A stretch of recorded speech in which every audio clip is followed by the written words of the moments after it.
अजी भाई लाडलो, क्या हाल है? सब लोग अच्छे हैं, बढ़िया हैं, शानदार हैं, फर्स्ट क्लास हैं? एक बार बताएंगे? सभी भाई मस्त हैं हमारे? एकदम फर्स्ट क्लास हैं। यार मैं मोटा हो गया हूँ भाई, है ना, पहले से।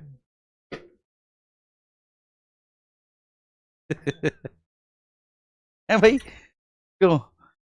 आपको भी लग रहा है कि मुझे को लग रहा है ये?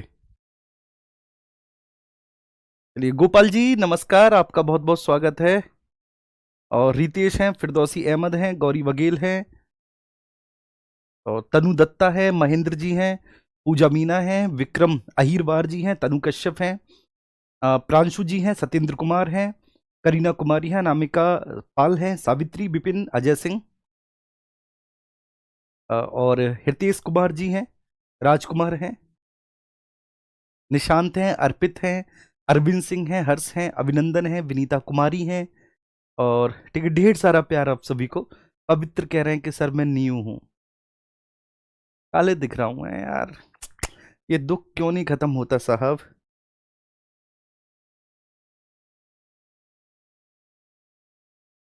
चलें सर, करें स्टार्ट क्वेश्चंस को एकदम मजेदार तरीके से। हाँ ये यार, ये ब्राइटनेस में कोई इशू है, मैं इनसे बोल दूंगा ये बात कि भाई ब्राइटनेस को बढ़ाएं, कोई बात नहीं, आज ऐसे ही झेल। जी, आज ऐसे ही झेल लो। ठीक है, रोशन है। ओके जी, स्टार्ट करते हैं मेरे प्यारे बच्चे। मैंने आपसे कल ही बोला था कि कल बोला था मैंने कि आज के जो क्वेश्चंस होंगे वो होंगे वो वाले, मतलब कि एक स्टेटमेंट वाले नहीं होंगे। एक क्वेश्चन होगा, चार ऑप्शन होंगे, इस तरह के क्वेश्चंस होंगे। तो मतलब चेंज कर करके, ताकि हर एक प्रकार के क्वेश्चंस की आपको आदत पड़े, हर एक प्रकार के क्वेश्चंस की आपको आदत लगे। जी विवेक जी, सब लोग अच्छे हैं? ओके, तो सब बढ़िया है, एकदम शानदार है। नोट्स बनाना है या आपकी इच्छा पे निर्भर करता है, आपको जो भी चीजें नहीं लगे ठीक है आप उनको ऐड करते चले जाइए। ठीक है, ओके। लाइव है, यस बिल्कुल लाइव है खुशी। सबसे पहला प्रश्न आपकी स्क्रीन पर है कि निम्नलिखित में से कौन सा, अच्छा एक बात बताओ यार, मैं मोटा नहीं हो गया थोड़ा सा, है ना? जी, स्टैटिक जीके में प्रॉब्लम हो रही है। चलो कोई बात नहीं, मैं हूं यहाँ पर रिवीजन कराने के लिए, आप चिंता ना करो। ठीक है, बस 2-3 दिन की बात है। 2-3 दिन में थोड़ा सा, ठीक है ना, आपको हो सकता है कि शायद कल क्लास ना लगे आपकी, ठीक है ना, क्योंकि मैंने बताया था जैसे मेरे ब्रदर इन लॉ की शादी है ना। और आज कितनी तारीख हो गई? 19 हो गई, कल 20 है। तो हो सकता है, क्योंकि 21 की उसकी शादी है यार। ठीक है, एक दिन पहले भी अगर नहीं गया तो फिर बड़ी दिक्कत हो जाएगी भाई। वैसे भी जब से पढ़ाना स्टार्ट किया है तो जो सामाजिक संबंध हैं वो थोड़े से खराब ही हो गए हैं। जा ही नहीं पाते यार कहीं। अब जब कहीं नहीं जा पाते तो फिर लोगों की बहुत सारी उम्मीदें भी हमसे होती हैं भाई, फिर वो टूटती हैं, उनको अच्छा नहीं लगता। और उनकी भी इसमें कोई गलती नहीं है यार, बिल्कुल सही बात है। ठीक है, लेकिन क्या करें, कोई समझता नहीं है कि हमारे पास कितनी बड़ी जिम्मेदारी है। अगर ठीक है एमएनसी में होते या किसी और कंपनी में होते तो ठीक है, एक दिन का अवकाश ले लेते वहाँ केवल। ठीक है, एक दिन का अवकाश लेने पर ही हमें नुकसान होता है एक दिन का, लेकिन यहाँ पर बहुत सारे बच्चे हमसे जुड़े हुए होते हैं। ओके, ठीक है, चलो स्टार्ट करते हैं। पहला प्रश्न है आपकी स्क्रीन पर, निम्नलिखित में से कौन सा सिंधु घाटी सभ्यता का स्थल बिना गढ़ वाला है? ठीक है, तो विदाउट सटाइडल है। कौन सा ऐसा स्थल है जिसमें, देखो एक बात आप समझना, मैं आपसे एक बात बोलना चाह रहा हूं कि सिंधु सभ्यता के जितने भी स्थल हैं, जो पश्चिमी नगर है, ये समझना। ठीक है, नगर का जो पश्चिमी हिस्सा होता है, वेस्टर्न साइड,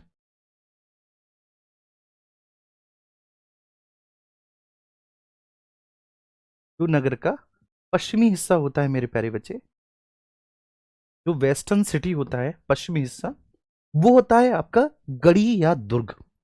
पश्चिमी हिस्सा क्या है? पश्चिमी हिस्सा है आपका गढ़ी या दुर्ग। ठीक है ना, आमतौर पर फोर्ट, जो कि किले बंद होता है। पश्चिमी नगर जो होता है, ये ऊंचाई पर स्थित शहर होता है। मैंने बताया था आपको कि भाई ये शहर कैसा होता है, ये ऊंचाई पर स्थित होता है मेरे प्यारे बाबू, ये ऊंचाई पर स्थित शहर है। अब यहां से 2-3 क्वेश्चंस मैं आपको बताऊंगा, ये इतना आपके लिए इनफ है। देखो मैं ये सब यूपीएससी पीसीएस वगैरह में मैं सारे विषय पढ़ाता हूं मैं, है ना बच्चे। तो मुझे इनके बारे में मतलब बहुत डिटेल और डेप्थ है नॉलेज। लेकिन मुझे ये भी पता है कि आपके एग्जाम में क्या आता है। देखिए आपके एग्जाम को भी मैंने दिया है, और प्लस प्रीवियस ईयर के क्वेश्चंस भी मैं देख कर चलता हूँ, और मुझे बहुत अच्छे से पता है क्योंकि मैंने ठीक है पढ़ाता हुआ आ रहा हूँ। तो मुझे वहीं पर आपको लेकर चलना है कि बस जिससे ज्यादा आपसे पूछा ही ना जाए। बहुत ज्यादा डिटेल में मैं आपको नहीं लेके जाता, टू बी ऑनेस्ट मैं आपको सच्ची बात बता रहा हूँ। तो कभी डिटेल में आगे लेके जाऊंगा, कभी जीएस ऐसी पढ़नी हो, कोई ऐसा मेरा बैच आए तो मैं वहां पर पढ़ाऊंगा, ठीक है। लेकिन फिलहाल तो जो पश्चिमी नगर है, वेस्टर्न सिटी है, वो गढ़िया दुर्ग है, वो ऊंचाई पर स्थित है। और जो पूर्वी शहर होता है, समझना मेरे प्यारे बच्चे, जो पूर्वी शहर होता है, ईस्टर्न सिटी जो होता है, ईस्टर्न सिटी, वह पूर्वी शहर एक निचला शहर होता है।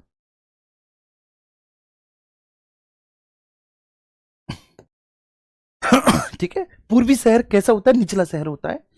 यहां पर जो होते हैं मेरे प्यारे बच्चे, यहां पर रहते हैं प्रशासनिक वर्ग।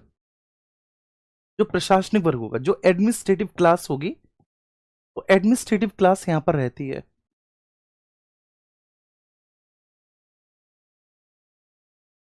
यहां पर एडमिनिस्ट्रेटिव क्लास रहती है। और ये वाला जो निचला नगर होता है, यहां पर लेते हैं सामान्य लोग, बेचारे हमारे जैसे मैंगो पीपल। देखिए आम आदमी रहते हैं यहां पर, हमारे जैसे। तो यहां पर समझना आपको यह है कि ये आमतौर पर किलेबंद होता है, ठीक है ना, सामान्यतः किलेबंद होता है। और ये सामान्यतः किलेबंद नहीं होता, यह सामान्यतः किलेबंद नहीं होता, नहीं होता। मतलब किलेबंद का मतलब होता है बेटा, ऊंची ऊंची दीवारें बनाकर उन दीवारों पर बुर्ज स्थापित करके उस नगर की रक्षा करना, उस हिस्से की देखिए सिक्योरिटी उस हिस्से को देना। तो यहां पर देखो, सिंध के जितने भी स्थल हैं, मुन्ना एक ट्रिक बता रहा हूं, सिंध के जितने भी स्थल हैं, अब सिंध में आपका चनहुदड़ो भी पड़ता है, सिंध में आपका आमरी भी पड़ता है, सिंध में चनहुदड़ो है, सिंध में आपका आमरी है, और सिंध में आपका कोट दीजी है। कोट दीजी है ना, ये इनको आप इंग्लिश में भी लिख लेना। तो सिंध के जितने भी स्थल होते हैं, देखिए ये स्थल बेटा, यहां पर जो ऊंचाई पर स्थित जो शहर का हिस्सा है, मतलब जो यहाँ का पश्चिमी नगर है, वो पश्चिमी नगर यहाँ का किलीबंद नहीं है। देखिए पश्चिमी हिस्सा आपका किलीबंद नहीं होता इन स्थानों पे। ये इसके अपवाद हैं कि जहां पर पश्चिमी नगर किलीबंद नहीं है। बाकी के सिंधु सभ्यता के जितने भी स्थल हैं, सिंधु सभ्यता के सारे स्थलों में बेटा पश्चिमी नगर किलीबंद है, लेकिन ये वाला स्थल किलीबंद नहीं होता। बाबू ये बात आई समझ में? ठीक है, पूर्वी शहर किलीबंद नहीं होता, पूर्वी शहर किलीबंद है ही नहीं। लेकिन फिर भी देखिए भारत में अगर अब बात करें तो कालीबंगा, ये एक ऐसा स्थान है बेटा कालीबंगा, जो यहाँ का निचला शहर भी आपका किलीबंद है। ठीक है, लोथल, लोथल का निचला क्षेत्र भी जो है वह किलीबंद है। सुरकोटदा, सुरकोटदा का जो निचला शहर है वो भी किलीबंद है। कालीबंगा, लोथल, सुरकोटदा, इनका निचला शहर किलीबंद है। लेकिन यहां पर एक और है कि धौलावीरा एकमात्र ऐसा स्थान है बाबू, आपको पता है, कि जहां पर आपका मध्यनगर भी पाया जाएगा। धौलावीरा,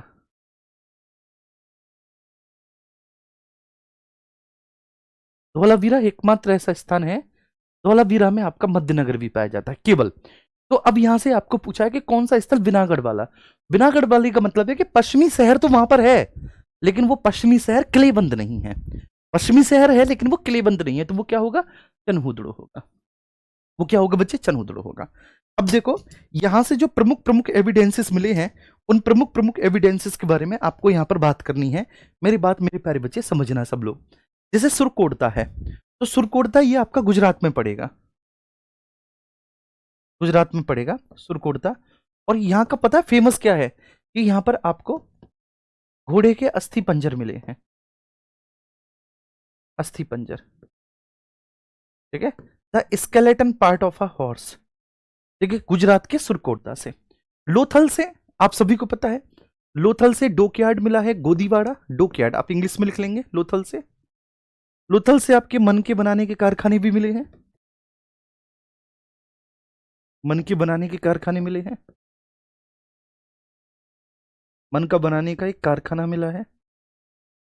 इसके अलावा आपसे कोई भी पूछे कि लोथल से युग्म समाधान मिले हैं, मतलब एक कब्र में दो लोगों को एक साथ दफनाए जाने के प्रमाण लोथल से मिले हैं। ठीक है, लोथल से आपका, ठीक है, वो एक जार है जिस जार पे वो चालाक लोमड़ी की कहानी वाली चित्र अंकित है? एक जार पे चालाक लोमड़ी की कहानी वाला चित्र अंकित है। चालाक लोमड़ी की कहानी वाला चित्र अंकित एक जार पे। ठीक है बच्चे। चनहुदड़ो, चनहुदड़ो से आप सभी को पता है, आप सब लोग जानते हैं कि चनहुदड़ो सिंध में है, और यहां से आपको एक तो मणिके बनाने का कारखाना, ठीक है ना, चनहुदड़ो से भी मिला है, लोथल से भी मिला है। चनहुदड़ो में जो महिला जो कॉस्मेटिक के सामान, जो उनके वैनिटी बॉक्स वगैरह, वो भी चनहुदड़ो से मिला है। और कालीबंगा से, ठीक है, फर्श पर टाइल्स के प्रयोग के साक्ष्य मिले। फर्श पर टाइल्स के प्रयोग के साक्ष्य, फर्श पर टाइल्स के प्रयोग का एविडेंस मिला है यहां पर, साक्ष्य। और आपसे पूछे क्या बच्चे कि यहां पर एल आकार की ईंट है, एल आकार की ईंट है, पन्नीदार ईंट है, जो कॉर्नर में प्लेस की जाती थी, वो मिले हैं यहां से। यहां से आपके जुते हुए खेत के प्रमाण भी मिले हैं। प्लग्ड फील्ड, जुते हुए खेत के प्रमाण भी मिले हैं, प्लग्ड फील्ड के एविडेंसेस भी यहां से आपको मिले। ठीक है, ये बात सभी को समझ में आई? तो एक बार थम्स अप में। तनु दत्ता कह रही है सर इंग्लिश में लिखो। बेटा इंग्लिश मीडियम वाले हैं तनु, आई रेस्पेक्ट यू, लेकिन देखो ये जो भी टेक्निकल वर्ड हैं उन्हें मैं लिखूंगा आपके इंग्लिश और हिंदी दोनों में। अगर नहीं भी लिख पाया इंग्लिश में एटलीस्ट, ठीक है, तो मैं इंग्लिश में बोलूंगा जरूर। जैसे यहां पर मैंने बोला skeleton part of a horse, घोड़े के अस्थि पंजर, है ना, मैंने वहां पर बोला मेरे प्यारे बच्चे। तनुदड़ो हमरी कोड दीजिए, ये हिंदी या स्थान, हिंदी इंग्लिश दोनों में से किसी में भी लिख सकते हैं, नाउन है, देखिए एक प्लेस है, तो आप इसे जिसमें चाहो तनु उसमें लिख दो जी।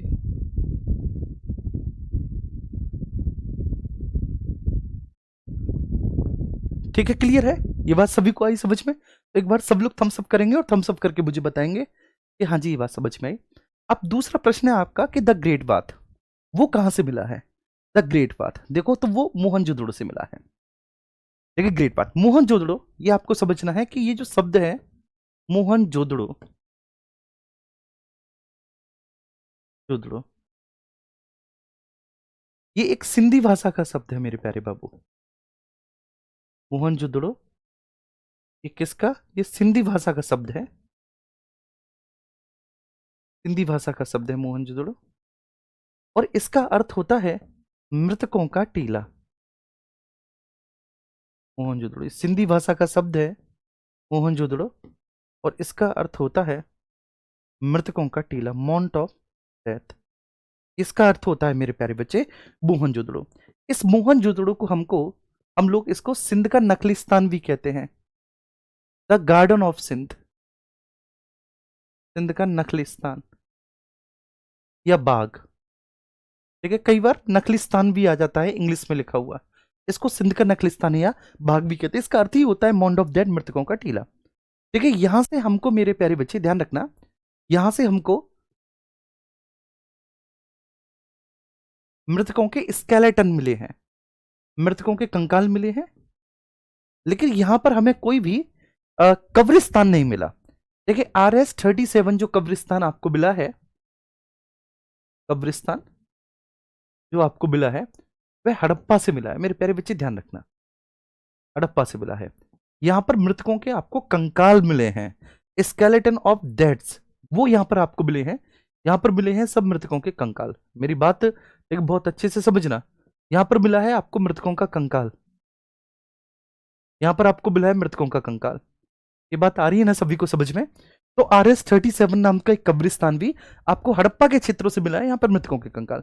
यहां पर जो मृतकों के कंकाल मिले हैं उनसे एक बात प्रूव होती है जो एग्जाम में बहुत पूछा जाता है। क्या बात प्रूव होती है? कि भाई बात ये प्रूव होती है कि यहां से जो मृतकों के कंकाल मिले हैं तो उनकी जो प्रजातीय संरचना है, ठीक है ना, वो, ठीक है बच्चे, 3 प्रकार की प्रजाति संरचना के हैं। वह प्रोटो ऑस्ट्रेलॉइड है, प्रोटो ऑस्ट्रेलॉइड है, ठीक है, वो आपकी मेडिटेरियंस है, मेडिटेरियंस, ये आपसे पूछा जा सकता है। और तीसरा, ठीक है, आप में से अगर किसी को पता हो तो बताएंगे कि कौन कौन से हमको मिले हैं। तो हमको प्रोटो ऑस्ट्रेलॉइड के एविडेंसेस मिले, मतलब जो हमें स्केलेटन मिले हैं मोहनजोदड़ो से, उनमें प्रोटो ऑस्ट्रेलॉइड मानव की स्केलेटन है, उसमें आपके मेडिटेरियंस जो भूमध्य सागरीय मानव है उसके भी एविडेंसेस हैं, स्केलेटन है, और मंगेलॉइड के भी हैं। मंगलोइड। ठीक है, इसके भी हैं भैया, प्लस निग्रेटो की भी है, निग्रेटो है ना, निग्रेटो की भी हमको एविडेंसेस मिले। तो टोटल हमें प्रोटोस्टेरॉइड, मेडिटेरियंस, मंगलोइड, ये मंगलोइड होगा, माफ करना, मैंगलोइड, सॉरी,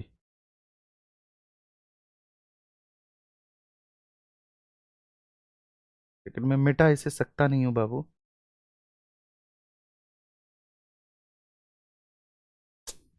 मैं मिटाना ही पड़ेगा। चलो, मैंगलोइड। ठीक है, तो यहां से प्रोटोस्टेरॉइड, मेडिटेरियंस, बेंगलोइड और निग्रेटो जी। तो यहां से इनके एविडेंसेस मिले हैं। तो कितने कितने संख्या में मिले हैं भैया, इनके जो आपको स्केलेटन मिले हैं, तो कितनी कितनी संख्या में आपको स्केलेटन मिले हैं ये आपको पता है? या फिर आपसे पूछा जाए कि सबसे ज्यादा संख्या में देखिए किस प्रकार के ह्यूमन के आपको स्केलेटन मिले हैं, मंगोलॉइड को मिले हैं, मेडिटेरियंस के मिले हैं, प्रोटो ऑस्ट्रेलॉइड के मिले हैं, या फिर निग्रेटो के मिले हैं? तो आप कहेंगे प्रोटो ऑस्ट्रेलॉइड को हमको मिले हैं बच्चे 6, जो कि सर्वाधिक है प्रोटो ऑस्ट्रेलॉइड के। ठीक है, मेडिटेरियंस के भी हमको मिले हैं, और मंगेलॉइड और निग्रेटो के भी हमको मिले हैं। तो बस इतना आपको ध्यान रखना है कि इनके मिले हैं, इनमें प्रोटो ऑस्ट्रेलॉइड की जो है हमको सर्वाधिक संख्या में मिले हैं, जिससे ये बात प्रूव हो जाती है कि कहीं ना कहीं ये जो मानव है ये प्रोटो ऑस्ट्रेलॉइड प्रकार का मानव है, मंगेलॉइड। ठीक है, ये प्रोटो ऑस्ट्रेलॉइड प्रकार का मानव है, ये बात हमारी प्रूव हो जाती है। तो ये सिंध का नकली स्थान या बाघ कहा जाता है बच्चे, इसको हिंदी में यही कहते हैं। हिंदी में आप इनको प्रोटो ऑस्ट्रेलॉइड लिखेंगे बच्चे कोमल, देखिए हिंदी में मेडिटेरियंस, हिंदी में मंगोलॉइड लिखेंगे, और हिंदी में आप इनको निग्रेटो लिखेंगे। आप हिंदी में आपको इनको ऐसे ही लिख लेंगे, मैं एक बार बता देता हूं, हिंदी में आप इनको ऐसे ही लिख लेंगे, है ना, प्रोटो ऑस्ट्रेलॉइड, प्रोटो ऑस्ट्रेलॉइड,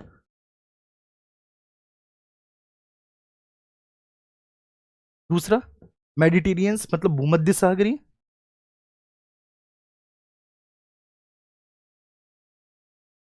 भूमध्य सागरीय, मंगोलॉइड,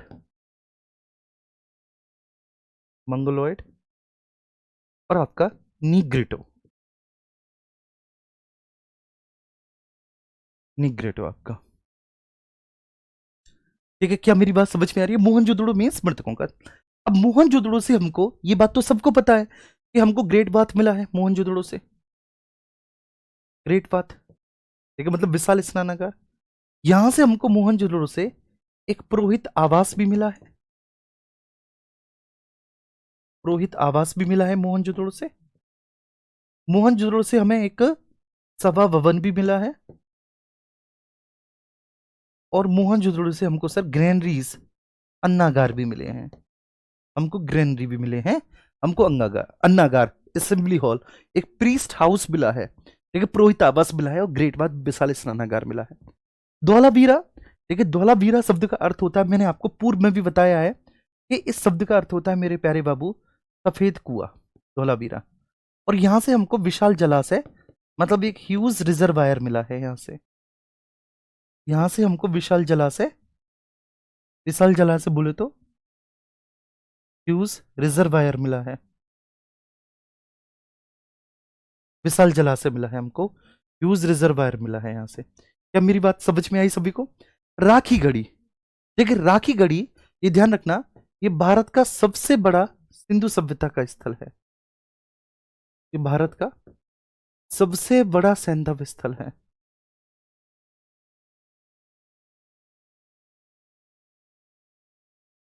भारत का सबसे बड़ा ये सैंधव स्थल है। क्या मेरी बात समझ में आ रही है? कौन सा है? राखी गढ़ी। ये राखी गढ़ी भारत का सबसे बड़ा सैंधव स्थल है, जो राखी गढ़ी है। इसके बाद हम बात करेंगे, ठीक है सर, हड़प्पा जी। ठीक है, इसके बाद फिर हम बात करेंगे सर हड़प्पा, और हड़प्पा के बारे में आप सभी को पता है, हड़प्पा से आपका जो है ना एक कब्रिस्तान मिला है RS-37, ठीक है, और श्रमिक आवास मिला है, जो कि नगर से बाहर है, श्रमिक आवास, जिससे ये पता चलता है कि ये लेबर के हाउसेस हैं, लेबर बेसिकली यहाँ पर रहती होंगी। ये आपको हड़प्पा से मिला है कि यहाँ पर हड़प्पा से एक बहुत अच्छा बच्चे सील मिली है, एक मोहर मिली है, ठीक है, मातृ देवी की, मातृ देवी की मृण्मयी मूर्ति ये मिली है। ठीक है, मोहनजोदड़ो से आपका जो है नर्तकी की कांस्य मूर्ति भी मिली है, जो डांसिंग गर्ल है एक सामान्य भी मिली है। मोहनजोदड़ो से एक पुजारी की प्रस्तर मूर्ति मिली है। देखिए ऐसी पत्थर की मूर्तियां आपकी हड़प्पा से भी मिली हैं। तो ये सारी चीजें होती हैं और ये सब मैंने आपको बता दिया। अगले प्रश्न पर चलते हैं। अगला प्रश्न आपकी स्क्रीन पर है कि विश्व के सबसे पुराने जुते हुए खेत के प्रमाण कहां पर मिले हैं। तो देखो सबसे पहले रोपड़ ये पंजाब में है, ये समझना बच्चे, रोपड़ पंजाब में है और ये सतलुज नदी के किनारे है। सतलुज। अब ये जो है बेटा पंजाब, ये दो जगह है। जैसा पंजाब हमारा हिंदुस्तान में है ऐसे ही पंजाब पाकिस्तान में भी है। तो ये वाला जो पंजाब है ये हमारे भारत वाला है, हिंदुस्तान वाला पंजाब है रोपड़। रोपड़ में ये ध्यान रखना है बच्चे, रोपड़ में मालिक के साथ कुत्ते को दफनाए जाने के प्रमाण मिले हैं।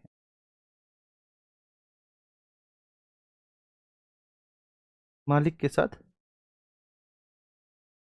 कुत्ते को दफनाए जाने के प्रमाण।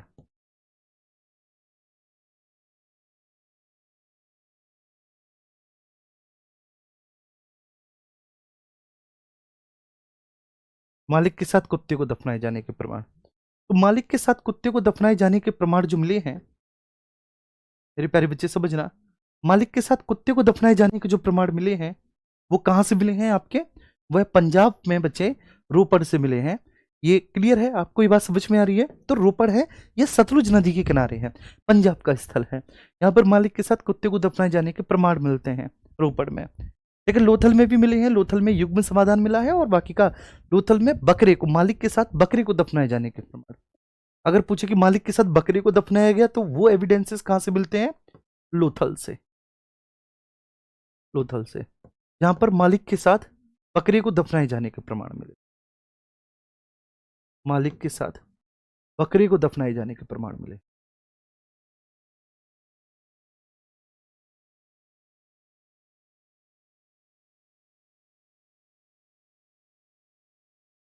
मालिक के साथ बकरे को दफनाए जाने का। Is that clear to everyone?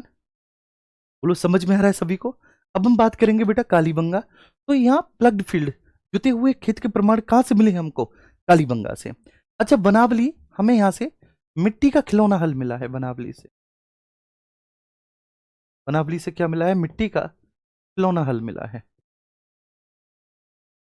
खिलौना हल, एक मिट्टी का खिलौना हल, ये बनावली से मिला है। अब बनावली कहां पर है, तो बनावली हरियाणा में है। हरियाणा के किस जिले में है, हरियाणा के फतेहाबाद डिस्ट्रिक्ट में। फतेहाबाद जिला है हरियाणा का। और किस नदी के किनारे है, गग्गर नदी के किनारे है। गग्गर नदी के किनारे है। क्या मेरी बात सभी को समझ में आई? प्लीज एक बार बोलेंगे। देखिए एक बार क्या है कि मैं हरियाणा से निकल के जा रहा था, कहीं मुझे जाना था और वहां निकल, शायद किसी शादी ब्याह में जाना था या कहीं। तो वहां पे लिखा हुआ था कि राखीगढ़ी यहाँ से थोड़ी सी ही दूरी पर है। राखीगढ़ी 20 से 25 किलोमीटर की डिस्टेंस दिखा रहा, तो मेरा बड़ा मन हुआ, मैंने कि राखीगढ़ी जाया जाए।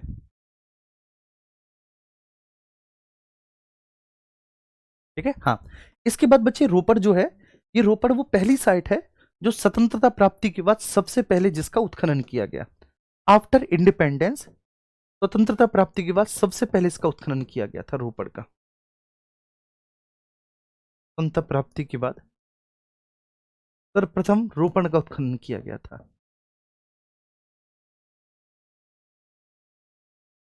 सबसे पहले रोपड़ का उत्खनन किया।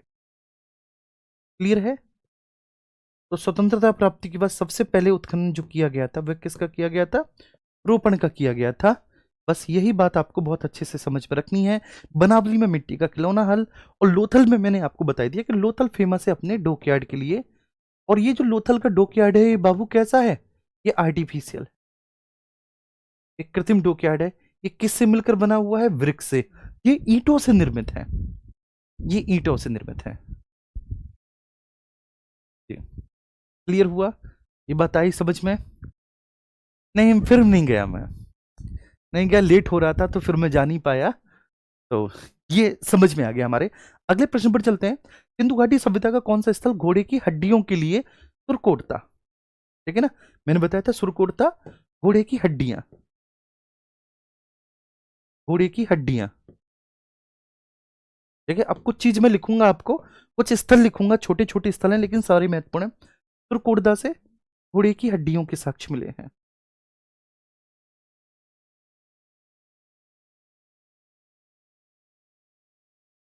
घोड़े की हड्डियों के साक्ष्य मिले हैं। आपके कहां से मिले हैं? सुरकोरता से मिले हैं।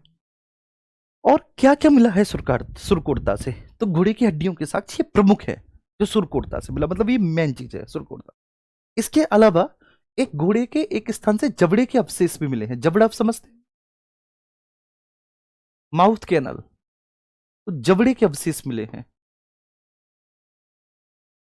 घोड़े के जबड़े के अवशेष। ये कहां से मिले हैं? तो ये एक स्थान है राणा गुंडई। राणा गुंडई ये सिंध में पड़ेगा, राणा गुंडई। यहां से घोड़े के जबड़े के अवशेष मिले हैं राणा गुंडई से, और घोड़े की हड्डियों के साथ सुरकोरता से। एक गुजरात में एक स्थल पड़ता है रंगपुर, समझना बाबू, रंगपुर। ये रंगपुर कहां पर है? ये रंगपुर गुजरात में है। रंगपुर में धान की खेती के साक्ष्य या धान की भूसी के साक्ष्य आप कह सकते हैं, धान की भूसी के एविडेंसेस मिले हैं रंगपुर से। ठीक है, धान की भूसी के साक्ष्य। इसके बाद एक स्थल है आमरी। आमरी, आमरी से आपको भारतीय गैंडे के एविडेंसेस मिले हैं। भारतीय गैंडे के साक्ष्य मिले हैं आपको। गैंडा को क्या कहते हैं? राइनो। ठीक है, गैंडा मीन्स राइनो।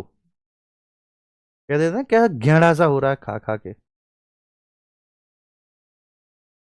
राइनो के एविडेंसेस, तो आमरी से राइनो के एविडेंसेस मिले हैं। आमरी से, रंगपुर से आपको धान की भूसी के एविडेंसेस मिले हैं, और सुरकोटता से जो है वो आपको घोड़े की हड्डियों के एविडेंसेस मिले हैं।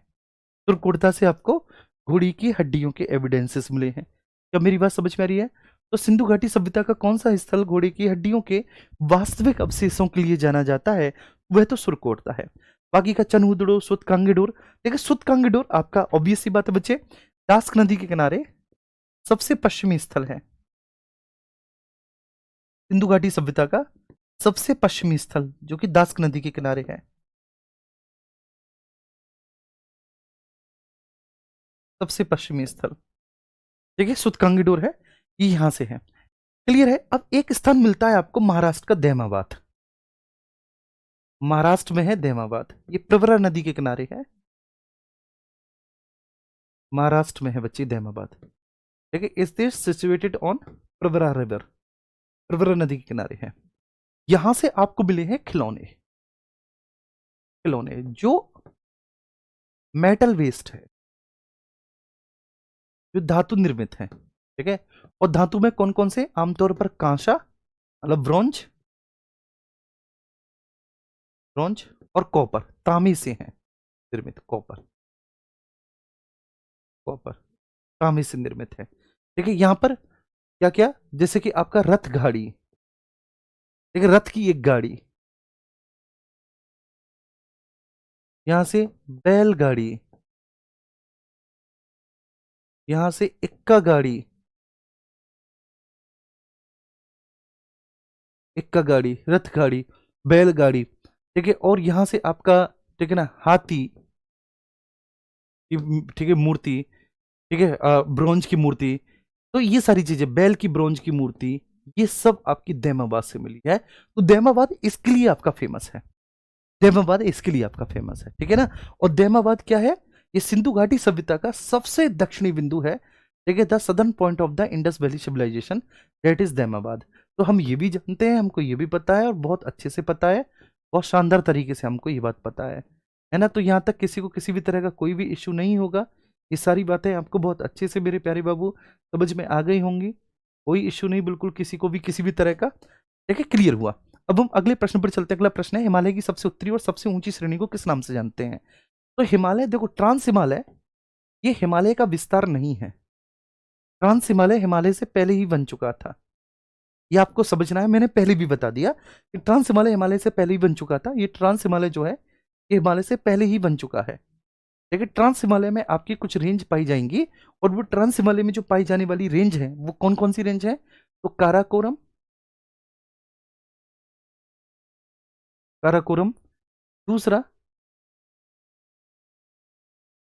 लद्दाख, तीसरा आपका Zanskar range, Zanskar range, trans Himalaya. फिर इसके बाद है आपका ग्रेट हिमालय, महान हिमालय। इस ग्रेट हिमालय को बच्चे हम अन्य नामों से जानते हैं। इसको हम हिमाद्री भी कहते हैं, हिमाद्री, इंग्लिश और हिंदी में हिमाद्री ही कहेंगे क्योंकि ये वर्ष भर बर्फ से ढका रहता है, इसलिए हिमाद्री। इसको सर्वोच्च हिमालय भी कहते हैं,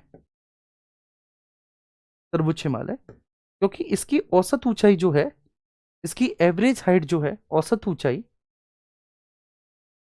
हाइट, वह आपकी 6000 मीटर है, जो कि हिमालय की बाकी की सभी हिमालयों में सबसे ऊंची है। ये वर्ष भर बर्फ से ढका रहता है, तो ऑब्वियस ही बात है हिमालय की सबसे उत्तरी और सबसे ऊंची श्रेणी को हम लोग किस नाम से जानते हैं? हिमाद्री के नाम से जानते हैं, हिमाद्री। अब यहां पर आप देख रहे हैं कि हिमाचल हिमालय है, तो हिमाचल हिमालय का क्या मतलब है? हिमाचल हिमालय से क्या तात्पर्य है? तो जब आप महान हिमालय से नीचे जाएंगे तब आप पाएंगे कि यहाँ पर लघु हिमालय है, लघु हिमालय है। इस लघु हिमालय को हम लोग हिमाचल हिमालय भी कहते हैं, जी हाँ। और इसको जो है मध्य हिमालय के नाम से भी जाना जाता है। इसको मिडिल हिमालय भी कहा जाता है मेरे प्यारे बाबू, मिडिल हिमालय भी कहा जाता है। फिर इसके नीचे जो है आपको हिमालय का सबसे दक्षिणी और हिमालय का सबसे नवीनतम भाग जो देखने को मिलेगा, सबसे दक्षिणी और सबसे नवीनतम भाग आपका शिवालिक हिमालय होगा। क्या होगा वह? शिवालिक हिमालय होगा। सबसे दक्षिणी और सबसे नवीनतम हिमालय वह शिवालिक हिमालय होगा। तो ये क्लियर हुआ आप सभी को हिमालय की सबसे ऊंची और सबसे उत्तरी श्रेणी का नाम क्या है। अगले प्रश्न पर चलते हैं। दून और द्वार जैसी जो अनुदैर्घ्य घाटियां होती हैं, देखिए दून और द्वार जैसी जो लॉन्गिट्यूडिनल वैली हैं, वो कहां पर पाई जाएंगी? दून और द्वार, तो आपको पता है दून और द्वार आपका, देखिए ये लघु या मध्य हिमालय और शिवालिक हिमालय के बीच में मिलती है। हिमाचल हिमालय का मतलब क्या है? हिमाचल हिमालय का मतलब है कि लघु या मध्य हिमालय। हिमाचल हिमालय का मतलब होता है सर लघु या मध्य हिमालय।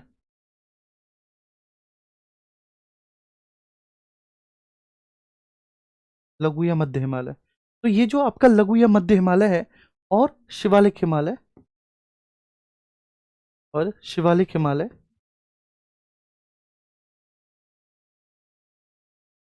शिवालिक हिमालय, तो लघु या मध्य हिमालय और शिवालिक हिमालय के बीच में देखिए ये आपकी जो घाटियां पाई जाती हैं, इन घाटियों को हम लोग दून या द्वार के नाम से जानते हैं। इन घाटियों को दून या द्वार के नाम से जाना जाता है,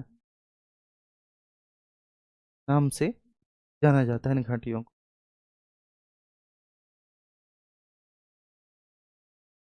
जाना जाता है। ठीक है, क्या ये बात सभी को समझ में आ रही है? जी, ये बात क्लियर है मेरे प्यारे बच्चे, उनको दून या द्वार के नाम से जाना जाता है। तो क्लियर है, यहां तक कोई इशू नहीं। अब अगला प्रश्न है सर आपका स्क्रीन पर कि उत्तरी मैदान का वेद क्षेत्र जहां नदियां कंकड़ पत्थरों के नीचे लुप्त हो जाती हैं, उसको हम लोग क्या कहते हैं? भावर प्रदेश कहते हैं। देखिए जैसे ये शिवालिक है, तो शिवालिक के नीचे का जो क्षेत्र है, समझना ये शिवालिक रीजन है मेरे प्यारे बच्चे, शिवालिक रीजन है। तो इस शिवालिक नीचे के, शिवालिक रीजन के नीचे का जो क्षेत्र जहां पर कंकड़ पत्थरों की अधिकता होती है और नदियां प्राय यहां लुप्त सी हो जाती हैं, इस क्षेत्र की सबसे बड़ी विशेषता क्या है? कि यहां पर कंकड़ पत्थरों की अधिकता होती है, कंकड़ पत्थरों की अधिकता होती है इस क्षेत्र में, अधिकता। यहां पर नदियां प्राय लुप्त सी हो जाती हैं,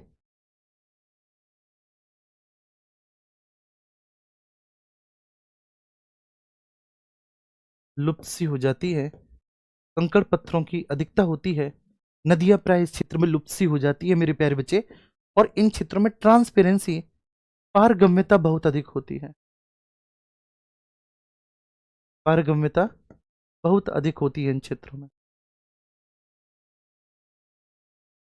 इस क्षेत्र की सबसे बड़ी विशेषता है कि पारगम्यता बहुत अधिक होती है, तो हम इसको भावर प्रदेश कहते हैं। भावर प्रदेश के दक्षिण में जहां नदियां वास्तविक अपने तल को प्राप्त करती हैं, भावर प्रदेश के दक्षिण में जहां नदियां वास्तविक अपने तल को प्राप्त करती हैं, भावर प्रदेश के दक्षिण में, दक्षिण में जहां नदियां अपने वास्तविक आधार को प्राप्त करती हैं बच्चे, वास्तविक आधार को प्राप्त करती हैं, ठीक है, अपने एक्चुअल बेस। ठीक है, नदियां वास्तविक आधार का मतलब है बाबू कि जहां नदियां अपने एक्चुअल वेस को प्राप्त करती हैं। तो यही प्रश्न रिपीटेड है, ये प्रश्न बार बार पूछे जाते हैं। अगर आपने ये प्रश्न क्लियर कर लिए तो फिर आपसे बेहतर और कोई नहीं है। तो जहां पर नदी अपने वास्तविक आधार को प्राप्त करती हैं उसको हम लोग बोलते हैं कि भाई वह तराई क्षेत्र है। वह क्या है? कि वह आपका तराई रीजन है। जहां पर नदियां अपने वास्तविक क्षेत्र को प्राप्त करती हैं तो वह आपका तराई क्षेत्र है, तराई रीजन है। क्या ये बात सभी को समझ में आ रही है कि उसको हम क्या कहेंगे? उसको हम तराई क्षेत्र के नाम से जानते हैं, तराई रीजन। अब ये तराई रीजन दो प्रकार का होता है बच्चे, जहां पर बाढ़ का पानी हर वर्ष आता है और नए जलोढ़ों का विकास होता है। बाढ़ का पानी हर वर्ष आता है और न्यू एलुविलाइल्स, नए जलोढ़ों का विकास होता है। ऐसे प्रदेशों को हम बोलते हैं बच्चे खादर।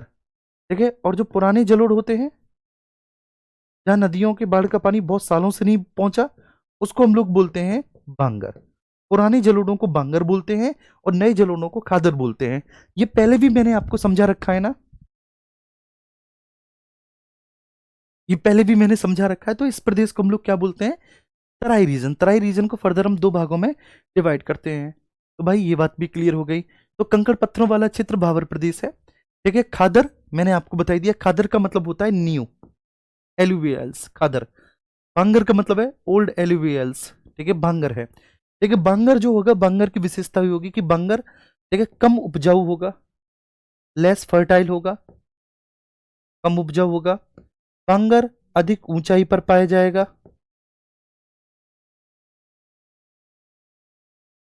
अधिक ऊंचाई पर पाया जाएगा, कम उपजाऊ होगा, अधिक ऊंचाई पर पाया जाएगा। जो नया होता है बच्चे, ठीक है, वो आपका, ठीक है ना, अधिक उर्वर होगा,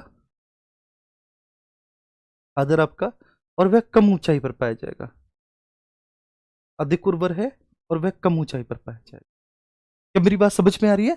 तो इसका तो आपका बराबर सही होगा, लेकिन मैंने खादर और बांगर के बारे में भी आपको बता दिया। नई जलोढ़ मिट्टी से बने उपजाऊ मैदान जो प्रति वर्ष बाढ़ के द्वारा नवीनीकृत होते हैं, क्या कहलाते हैं? तो उनको हम खादर कहते हैं। नई जलोढ़ मिट्टी से बने उपजाऊ मैदान जो प्रति वर्ष बाढ़ की मिट्टी के द्वारा नवीनीकृत होते चले जाते हैं, उनको हम लोग बच्चे किस नाम से जानते हैं? खादर के नाम से जानते हैं। अब खादर ध्यान रखना, ठीक है, खादर में ये जो मृदा होती है आमतौर पर, ठीक है, ये अधिक उर्वर होती है, मोर फर्टाइल होती है, अधिक उर्वर होती है। ठीक है ना? ये महीन होती है।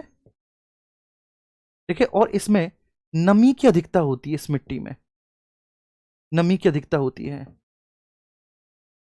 अधिकता। ठीक है? इसमें प्राय सभी पोषक तत्व होते हैं,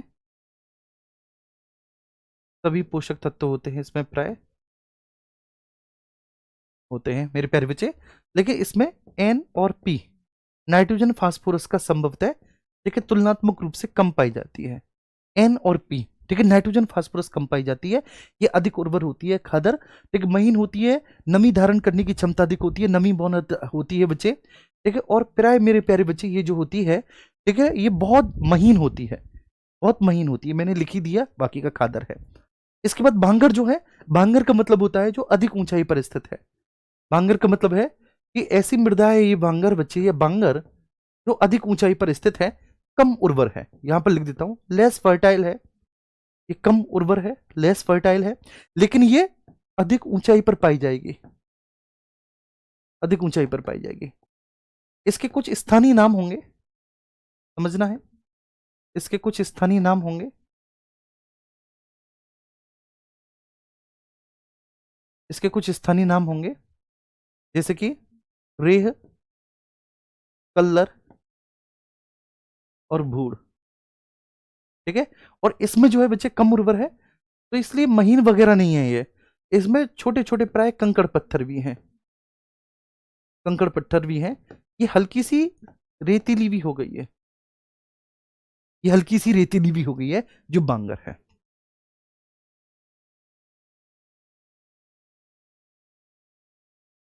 अमृत, मैं अभी आपको रिप्लाई करूंगा। पहले मुझे ये बताओ कि ये सभी को समझ में आया? अगर ये समझ में आया तो एक बार थम्स अप करो सब लोग।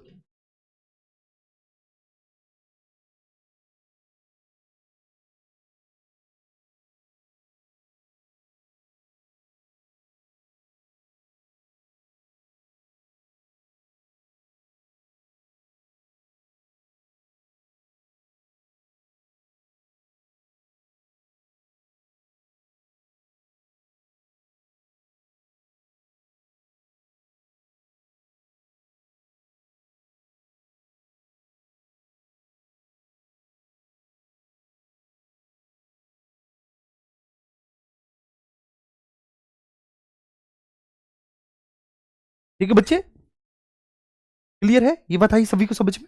अब अगले प्रश्न पर चलते हैं। अगला प्रश्न है, ठीक है, हॉर्नबिल फेस्टिवल भारत के किस राज्य में सेलिब्रेट किया जाता है? तो हॉर्नबिल फेस्टिवल बेटा भारत के नागालैंड राज्य में सेलिब्रेट किया जाता है। हॉर्नबिल फेस्टिवल को हम कहां पर सेलिब्रेट करते हैं? हॉर्नबिल फेस्टिवल को बेटा, जो हॉर्नबिल फेस्टिवल है, इसको हम लोग सेलिब्रेट करते हैं भारत के नागालैंड राज्य में। हम सब जानते हैं बहुत अच्छे से। ठीक है, अब इसके अलावा मेघालय, मिजोरम और मणिपुर में कौन कौन से फेस्टिवल सेलिब्रेट किए जाते हैं, आप इन्हें बताएंगे फटाफट से। इंग्लिश में लिखिए, ठीक है, इंग्लिश में लिख देंगे। संजीत कह रहे हैं बार बार कि सर भाबर रीजन में ट्रांसपेरेंसी क्यों होती है? क्योंकि भाबर रीजन में कंकड़ पत्थर क्या दिखता है ना, और नदी कंकड़ पत्थरों के ऊपर से प्रवाहित होती है ना। तो नदी जब कंकड़ पत्थरों के ऊपर से प्रवाहित हो रही है, तो ऐसी स्थिति में होता है क्या कि अभी तक नदियों के द्वारा इतना अधिक वेदरिंग और इरोजन नहीं किया गया कि कंकड़ पत्थर बहुत महीन महीन महीन महीन, ठीक है, आपस में एक दूसरे से सन्नी घर्षण के माध्यम से टूटकर और वे बजरी या रेत या गाद बन जाए। इतना नहीं हुआ अभी, ठीक है, नदियों के द्वारा जो अपघर्षण हुआ है वो इतना नहीं हुआ। बड़े पत्थर छोटे पत्थरों में कन्वर्ट हो रहे हैं, टूट रहे हैं, लेकिन उनका रेत नहीं बन पा रहा, तो इसलिए पारगम्यता अधिक है। लेकिन तराई रीजन में आते आते नदियां अपने साथ बहुत अधिक मात्रा में बालू, कांप और निक्षेप लेकर आती हैं। ऊपर से भाबर प्रदेश से जो भी कंकड़ पत्थर वो नदी की धारा में रगड़ खाकर बहुत ज्यादा बचे, लेकिन लगातार सन्नी घर्षण के माध्यम से पतले होते चले गए, महीन होते चले गए, और उनकी गाद और निक्षेप बनते हुए चले गए जी। अब लो विक्रम कह रहे हैं कि सर जी प्लीज हिंदी में लिखा करो। अरे बाप रे। चलिए, तो हॉर्नबिल फेस्टिवल जो है, ठीक है, आप कहेंगे सर हॉर्नबिल फेस्टिवल को हम लोग सेलिब्रेट करते हैं नागालैंड में। ये नागालैंड का सेलिब्रेट है, नागालैंड का फेस्टिवल है, और ये बहुत ज्यादा मेरे प्यारे बच्चे सेलिब्रेटेड है, बहुत ज्यादा है ना। तो ये बात आपको बहुत अच्छे से ध्यान में रखनी है, ठीक है, सभी को बहुत अच्छे से ध्यान में रखनी है, ठीक है, क्लियर है, अरी बात समझ में। चलिए, is that clear to everyone?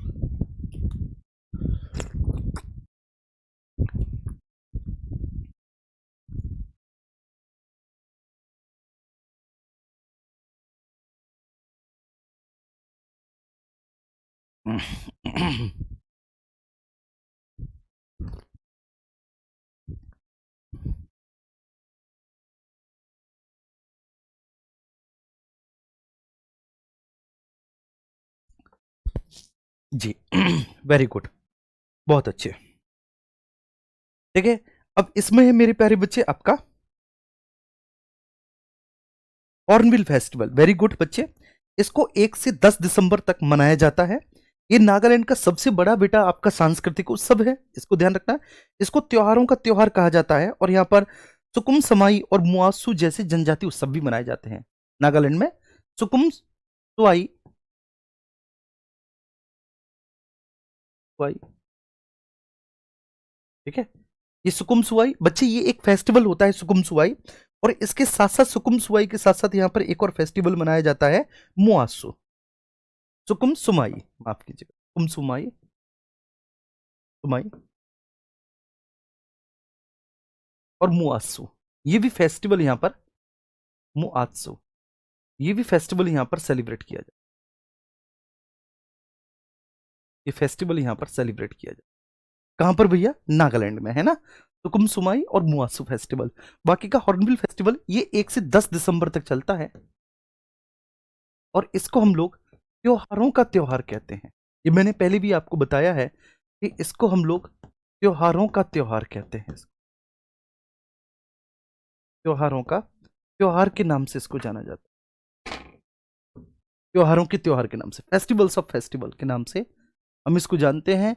बहुत ज्यादा फेमस फेस्टिवल है ये, बहुत ज्यादा फेमस फर्स्ट फेस्टिवल है, त्योहारों के त्योहार के नाम से हम इसको सेलिब्रेट करते हैं। अगला है तमिलनाडु के पोंगल त्योहार के दौरान होने वाला जो पारंपरिक सांडों को बस में करने का खेल है, उसको हम लोग किस नाम से जानते हैं? जलीकट्टू के नाम से जानते हैं।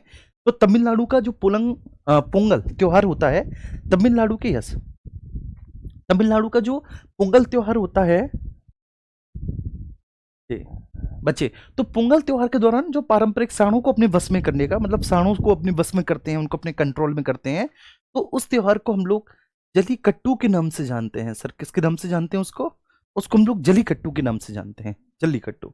बल्लम कल्ली, वहां पर एक नौका जो प्रतियोगिता होती है।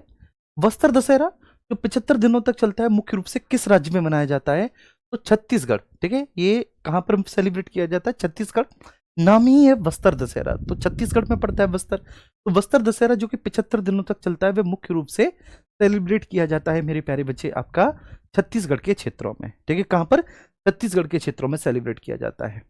आगे देखिए, अब मैं यहाँ पर कुछ चीज लिखूंगा मेरे प्यारे बच्चे, मतलब कुछ देखिए प्रमुख फेस्टिवल में लिखूंगा और उनके बारे में मैं लिखूंगा। ऑब्वियस सी बात है, ठीक है ना। और जो मैं लिखने जा रहा हूं मेरे प्यारे बच्चे, उसको आपको बहुत ध्यान से रखना है, क्योंकि ये कुछ एक्स्ट्रा फैक्ट है, कुछ एक्स्ट्रा पॉइंट्स हैं जो आपके बहुत अच्छे से काम में आएंगे। तो नंबर फर्स्ट, सबसे पहले नुआखाई, ये उड़ीसा का है। नुआखाई है ना, नुआखाई एक फेस्टिवल है। Nuakhai, Nuakhai festival is belonging to Orissa, ये आपको ध्यान रखना है। अब ये जो नुआखाई फेस्टिवल मेरे प्यारे बच्चे जो उड़ीसा में है, ये क्यों जाना जाता है? तो नई चावल के फसल के स्वागत का त्योहार है, जो गणेश चतुर्थी के बाद मनाया जाता है। नई चावल फसल के स्वागत के लिए, स्वागत के लिए, और ये गणेश चतुर्थी के बाद मनाया जाता है त्योहार, उड़ीसा का त्योहार है। गणेश चतुर्थी के बाद सेलिब्रेट किया जाता है, सेलिब्रेट किया जाता है। ठीक है, क्या नाम है आपका? नुआखाई त्योहार है, उड़ीसा में मनाया जाता है। अब विशु है मेरे प्यारे बच्चे, इसको मलयालम नववर्ष कहा जाता है, केरल में हम मनाते हैं इसको, विशु को, विशु। ठीक है, विशु को बोला जाता है मलयालम नववर्ष, मलयालम नववर्ष। हालांकि मैंने बताया था कल आपको, मलयालम नववर्ष, विशु। और ये विशु कहां पर सेलिब्रेट किया जाता है? इसको केरल में मनाया जाता है विशु, इसको केरल में मनाया जाता है, केरल में इसको सेलिब्रेट किया जाता है। तो नुआखाई उड़ीसा में है। मेरे साथ सब लोग देखेंगे, मेरे साथ साथ देखेंगे, मेरे साथ साथ बोलेंगे। ठीक है सभी बच्चे, ठीक है। नंबर फर्स्ट पॉइंट मैंने लिखा, नुआखाई कहां पर है? उड़ीसा में है। नई चावल फसल के स्वागत के लिए बच्चे गणेश चतुर्थी के बाद। विशु आपका मैंने दूसरे नंबर पे बता दिया कि विशु जो होता है मेरे प्यारे बच्चे, अच्छा ये फैक्ट्स हैं, है ना, ये आपको याद करने पड़ेंगे। और सच बात मैं आपसे बताऊं कि बच्चे, अगर आपको ये हो कि सर ये सारे टीचर को रटे हुए हैं, तो बेटा ये मुझे भी नहीं रटे हुए, टू बी ऑनेस्ट मैं बता रहा हूं ये आपको। ठीक है, तो ये आपको करने पड़ेंगे, ये आपको बार बार रिवीजन करने पड़ेंगे, और बार बार रिवीजन करने से ही होगा। ठीक है साजिद, ये बार बार रिवीजन करने से ही होगा। जब तक आप बार बार रिवीजन नहीं करेंगे तब तक नहीं होगा। हाँ, न्यू स्लाइड पे मैं लिख लूंगा। ठीक है बिल्कुल। तो विशु ये मलयालम नववर्ष है, केरल में सेलिब्रेट किया जाता है मेरे प्यारे बच्चे। और इसमें विशुकनी मतलब शुभ वस्तुओं के दर्शन की एक परंपरा होती है, विशुकनी। इसमें विशुकनी की एक परंपरा है, विशुकनी की एक परंपरा है, विशुकनी परंपरा मतलब इसको कहते हैं इस शुभ वस्तुओं के दर्शन की परंपरा, शुभ वस्तुओं के दर्शन की परंपरा है, शुभ वस्तुओं के दर्शन की परंपरा। इसको हम लोग किस नाम से जानते हैं? विशुकनी परंपरा के नाम से जानते हैं। मतलब ये जो शुभ वस्तुएं हैं, शुभ वस्तुओं के दर्शन की परंपरा होती है, इसको विशुकनी परंपरा कहते हैं। इसके बाद लोसर मेरे प्यारे बच्चे, एक त्योहार है लोसर। लोसर ये अरुणाचल और सिक्किम में सेलिब्रेट किया जाता है, अरुणाचल में भी सेलिब्रेट किया जाता है लोसर। और लोसर आपका अरुणाचल के साथ साथ सेलिब्रेट किया जाता है मेरे प्यारे बच्चे सिक्किम में। ठीक है, लोसर है ये आपका, इसका भी बहुत महत्व है, और ये आपको साथ के साथ याद करते हुए चले जा रहे हैं। चलिए सर आपको नहीं हुए याद, फिर भी हम बच्चे हैं चलिए मैं आपको इसके पीछे का रीजन बताता हूँ, स्टैटिक जीके का। ठीक है ना, अब मैं पता है मैं कोई बहुत वो नहीं, ठीक है, मैं बिल्कुल सिंपल सी बात बोलता हूँ। स्टैटिक जी के बच्चे हुआ क्या कि छोड़े सालों हो गए इस विषय को, तो ये है, अब छोड़े सालों हो गए, और पीसीएस में ये विषय होता नहीं है स्टैटिक जी के, ये आपकी सीजीएल वगैरह में होता है ना।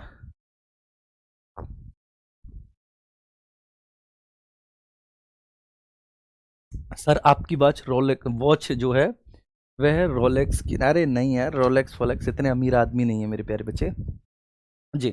लोसर अरुणाचल में, सिक्किम में मेरे प्यारे बच्चे, और ये लद्दाख के क्षेत्रों में भी सेलिब्रेट किया जाता है।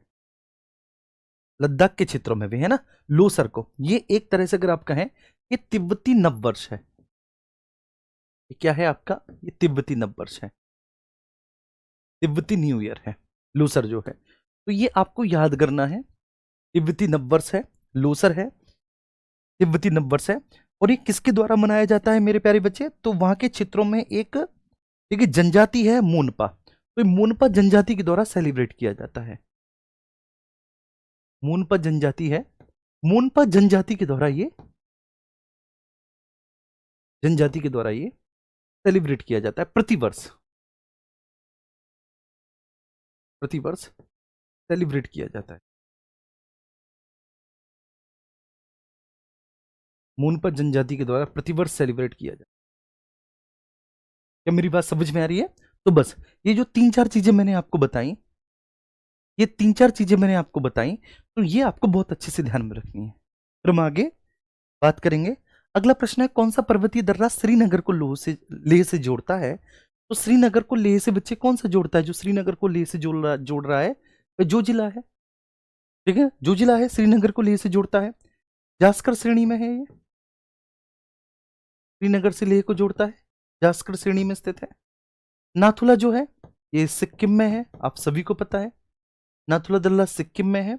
और नाथुला दर्रा एक्चुअली इंडिया को चाइना से कनेक्टिविटी प्रदान कर रहा है। नाथुला दर्रा इंडिया से चाइना। रोहतांग दर्रा ये आपका हिमाचल प्रदेश में पड़ेगा, हिमाचल प्रदेश में, ठीक है। और सिपकीला दर्रा जो है ये भी है हिमाचल प्रदेश में, सिपकीला दर्रा भी। अभी तो क्लास लंबी चले,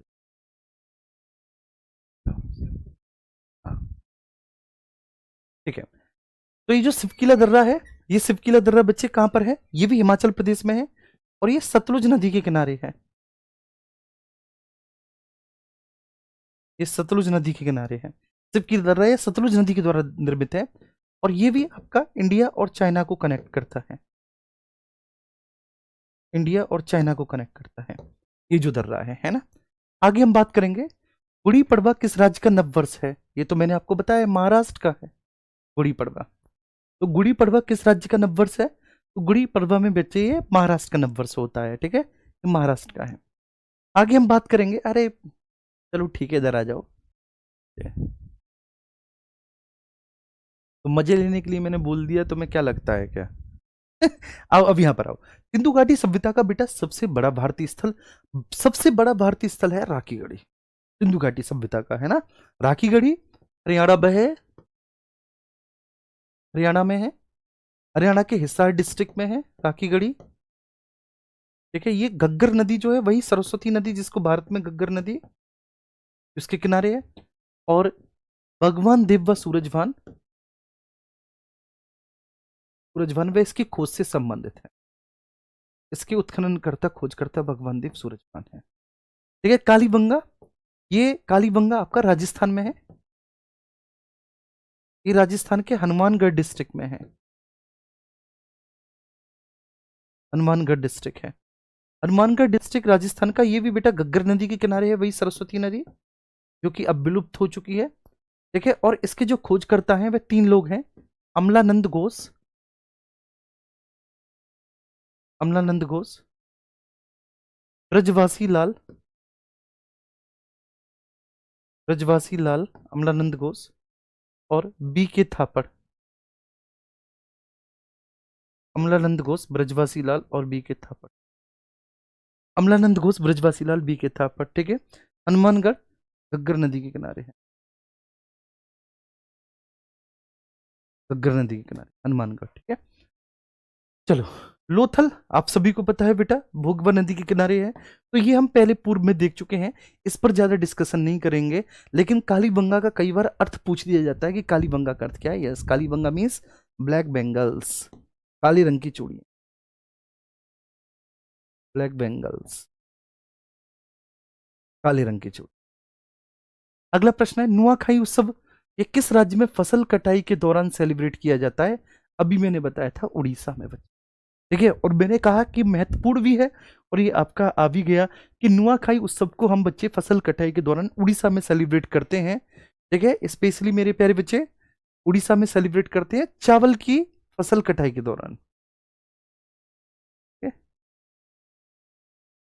चावल की फसल कटाई उड़ीसा के क्षेत्रों में एक तरह का, लेकिन लोग सेलिब्रेट करते हैं इसको नुआखाई उत्सव को उड़ीसा के क्षेत्रों में। ठीक है जी। साजिद शेख कह रहे हैं सर मैं जब सिलेक्शन लेके आऊंगा तो मुझे आपकी बहुत चाहिए सर। ठीक है Sajid, okay I promise to you, आप आओ सिलेक्शन लेके। ठीक है, आप आओ, मैं आपका इंतजार करूंगा। अब अगले प्रश्न पर चलते हैं। सिंधु घाटी सभ्यता का एकमात्र स्थल जो 3 भागों में विभाजित था वो धौलावीरा है। ठीक है, और धौलावीरा का अर्थ सफेद कुआं होता है। भांगर मैदानों में पाई जाने वाली कैल्शियम युक्त कंकड़ की ग्रंथियों को कंकड़ ही कहते हैं। ठीक है, बांगर मैदानों में है ना जो कंकड़ की ग्रंथि है उनको कंकड़ ही कहते हैं। ऑब्वियस सी बात है, बड़ा सिंपल है। रेह, बूढ़ और कल्लर, कल्लर, ठीक है, ये बांगर के अन्य स्थानीय नाम है। ये बांगर के रीजनल नेम है। ये बांगर की रीजनल नेम से बच्चे क्या, रेह, बूढ़ और कल्लर। अगला प्रश्न है, ओणम के अवसर पर जो प्रसिद्ध नौका दौड़ प्रतियोगिता होती है उसको हम लोग बल्लम कल्ली भी कहते हैं। ठीक है ना, जवाहर, इसको ध्यान रखना बच्चे, जवाहर नौका दौड़ प्रतियोगिता के नाम से भी इसको जानते हैं, दौड़ प्रतियोगिता, प्रतियोगिता। ठीक है, ये किस झील में होती है, ये वेम्बनाथ झील में होती है। किस झील में होती है, वेम्बनाथ झील में होती है। क्लियर है, बल्लम कल्ली वेम्बनाथ झील है, वेम्बनाथ ही है। मैं सही तो बोल रहा हूं, मुझे एक बार बताओ, अगर मैं गलत हूं तो मुझे करेक्ट कर देना भाई। निशा,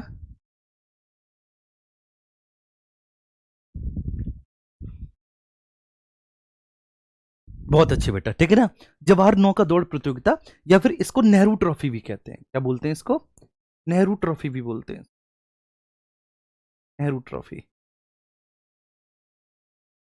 को नेहरू ट्रॉफी के नाम से भी जाना, जवाहर नेहरू नौका दौड़ प्रतियोगिता, या फिर आप इसको नेहरू ट्रॉफी भी कहते हो। ये बल्लम कल्ली है। ठीक है, बहुत रोमांचक मुकाबला होता है। मिट्टी से बना खिलौना हल बनावली में मिला है हमको। जो मिट्टी से बना हुआ खिलौना बल है, हल है, वो बनावली से। चलिए, तो आज बस केवल इतने ही क्वेश्चंस थे। तो उसके बाद फिर कल हम मुलाकात करेंगे। हाँ, कल ऐसा भी हो सकता है कि शायद आपकी क्लास ना हो, लेकिन मैं आपको सूचित जरूर कर दूंगा, है ना, टेलीग्राम ग्रुप के माध्यम से। सर आपको पूरा कितना जीएस याद होगा? चलो ठीक है यार, ठीक है, सब याद है। ठीक है, ओके, ठीक है भाई, ओके।